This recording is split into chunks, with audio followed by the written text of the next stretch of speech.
আরেকটা নতুন মিনি ব্লগে তোমাদের সবাইকে স্বাগত। আজ নাইটের জায়গায় কুর্তি পরেছি কারণ মেয়েকে যাবো স্কুল থেকে আনতে। কিন্তু মেয়েকে স্কুল থেকে আনতে যাওয়ার আগে আমাকে ৭ টা সমুদ্র পার করতে হবে। কি? চলো সেটাই তোমাদের দেখিয়ে নিই। সবার আগে যে সমুদ্রটা পার করবো সেটা হচ্ছে আমাদের এখানে রেলওয়ে ক্রসিং। আর এই রেলওয়ে ক্রসিং এ একটা বিশেষত্ব আছে। এখানে ট্রেন যদি একবার দাঁড়িয়ে যায় ১/২ ঘন্টার আগে সরবে না। কারণ এখানে ট্রেন ধুলাই পলিশ হয়। তাই ট্রেন ধুলাই পলিশ হতে গেলে অনেকটা দেরি লেগে যায়। তারপরে ক্রসিংটা পার করে আরেকটা সমুদ্র হচ্ছে এখানে বিশাল বড় হাই রোড।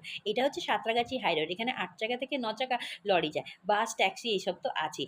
লরিটা একটু বিশেষই ভয়। যখন তখন এই রোডে অ্যাক্সিডেন্ট হয়। তারপরে একটা লম্বা রাস্তা যেটা দুধারে গাছ আছে। এখান দিয়ে যেতে বেশ ভালোই লাগে। তারপরে চলে যাব আরেকটা রেল স্টেশন। এই স্টেশনটা হচ্ছে রামতলা স্টেশন। আর এখানে কিন্তু ট্রেন ধুলাই পলিশ হয় না। এখানে মিনিটে ট্রেন যায় আর প্রচুর অ্যাক্সিডেন্ট হয়। তাই খুব সাবধানে এটা ঝটজলদি পার হতে হবে। তো ভাবছো মেয়েকে এত খতরনাক জায়গায় ভর্তি করেছি কেন? কারণ আমাদের এখানে এই স্কুলটার মাইনেই সবচেয়ে কম। তাই এখানেই ভর্তি করেছি। আর যেতে দেখি মেয়ের ছুটির টাইম হয়ে গেছে আর আন্টি ছাড়তেও শুরু করে দিয়েছে। তাই আজকের জন্য এখানেই টাটা।